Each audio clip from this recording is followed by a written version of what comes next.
Hello दोस्तों, कैसे आप सभी लोग। नमस्कार, मेरा नाम है सत्यम सिंह सहाय और आज की इस वीडियो में हम लोग बात करने वाले हैं कि क्या होता है लेज़ीनेस और how to avoid laziness for studies. तो चलिए शुरू करते हैं। तो पहले हम लोग डिस्कस करते हैं point 1, what is actually laziness. तो टिमोथली के according a strategy to avoid uncomfortable emotions is what we call as laziness.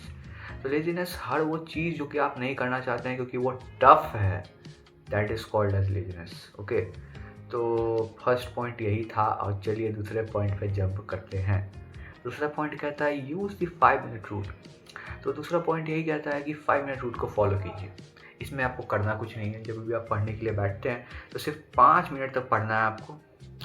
5 minute तक नहीं पढ़ना है, ऐसा ब्रेन को सोचने दीजिए कि आप सिर्फ 5 मिनट तक पढ़ेंगे।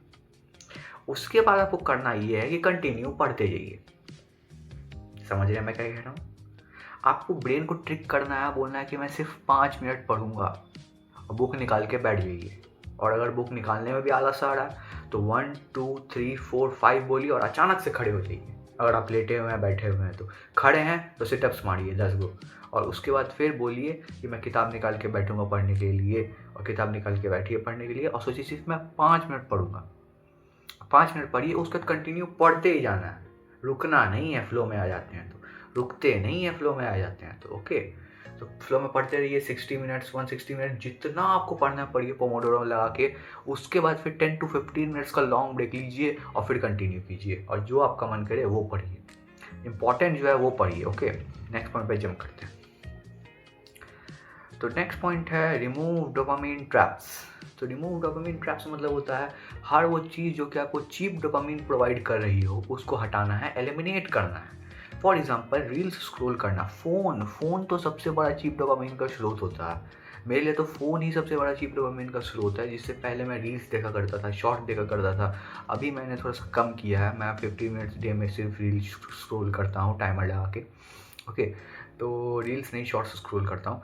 तो आपको क्या करना है कि टाइम बना लीजिए, दिन में टाइम बांध लीजिए दिन में कि मैं इतने से इतने बजे तक रील्स स्क्रॉल करूँगा या शॉर्ट्स देखूँगा और उसके बाद फिर मैं पढ़ूँगा। ओके, दैट इज़ इम्पॉर्टेंट कि आप एक टाइम स्पैन बना लें कि मैं इतने से इतने देर तक रील्स स्क्रॉल करूँगा और उसके बाद फिर आप क्या करें कि जितना टाइम बच रहा है उसमें आपको बैठ के पढ़ाई करनी है।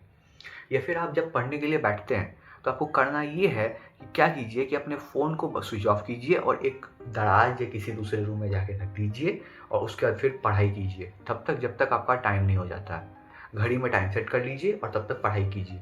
और अगर आपको लगता है कि नोटिफिकेशंस आपको डिस्टर्ब करते हैं तो डीएनडी ऑन कर लीजिए और उसके बाद फिर पढ़ाई शुरू कीजिए मोबाइल में ही टाइमर लगा के। आप जैसे चाहें वैसे पढ़ सकते हैं, बस चीप डोपामिन को अवॉइड करना है क्योंकि इससे फिर आप बर्नआउट जल्दी हो जाइएगा। ओके, चलिए नेक्स्ट पॉइंट पर जंप करते हैं। Study in small and easy targets. आपको इजी चीज़ें से स्टार्ट करना है क्योंकि एक बार फ्लो आ जाए तो आप हार्ड चीज़ों को भी पढ़ सकते हैं। ईजी टारगेट्स रखिए। ईजी मतलब ईजी पाउच वाला टारगेट्स रखिए। ईजी टारगेट्स जो बच्चे भी कर लें। हाँ, 1 पेज पढ़िए, 2 पेज पढ़िए, उसके बाद ब्रेक ले लीजिए। 10 ही मिनट पढ़िए, 25 ही मिनट पढ़िए, पर ब्रेक, उसके बाद ब्रेक लीजिए और उसके बाद फिर कंटिन्यू कीजिए। छोटे टारगेट्स बनाइए, छोटे टारगेट्स कि मैं सिर्फ 10 मिनट पढ़ूंगा या मैं 2 पेज पढ़ूंगा या मैं एक टॉपिक पढ़ूंगा, उसके बाद फिर मैं ब्रेक ले लूँगा। या फिर अगर आपके लिए टारगेट बड़े हैं या फिर आप उतने लेवल के पढ़ सकते हैं तो फिर आप बोलिए कि मैं 2 घंटा पढ़ूंगा फिर मैं 15 मिनट का ब्रेक ले लूँगा। तो वो आपका लेवल है, आप अपने लेवल के हिसाब से टारगेट्स सेट कर सकते हैं, लेकिन वो टारगेट्स ईजी होने चाहिए। अगर आप लेज़ी हैं तो आपके लिए टारगेट्स ईजी होने चाहिए आपके अकॉर्डिंग। जैसे मेरे लिए ईजी टारगेट है 1 आवर 40 मिनट्स, तो मैं 1 आवर 40 मिनट्स पढ़ता हूँ, उसके बाद फिर 20 मिनट्स का ब्रेक ले लेता हूँ।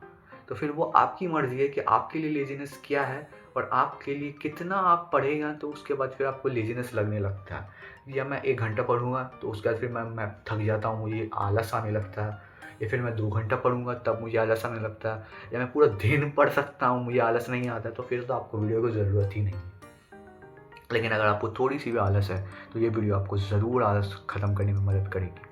चलिए नेक्स्ट पॉइंट पे जंप करते हैं। Create a study ritual.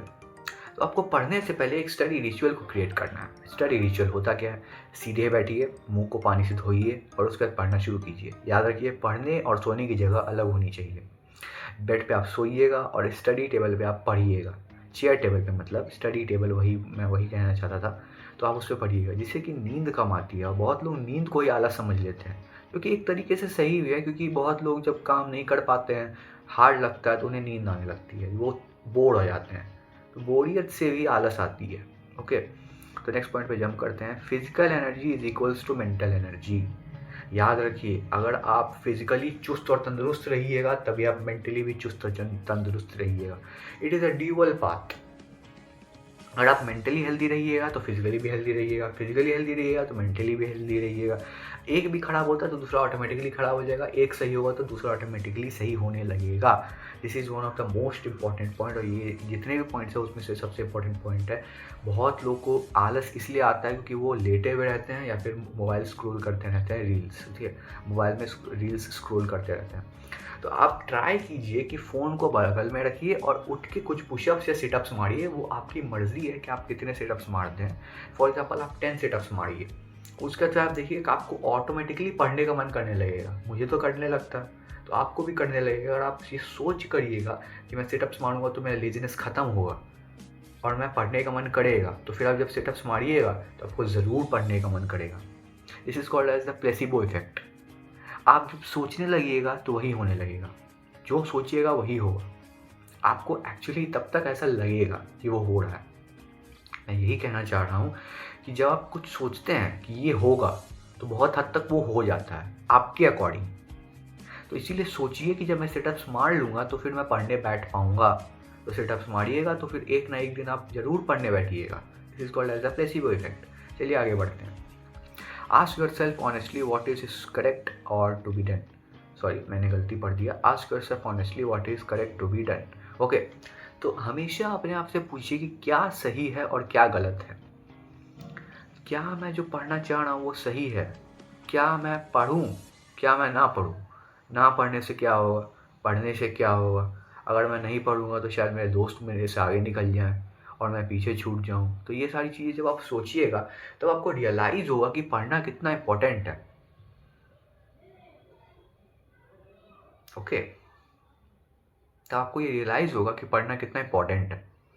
चलिए नेक्स्ट पॉइंट पे जंप करते हैं। Identity shift. आपको अपने आप को अच्छा समझना है।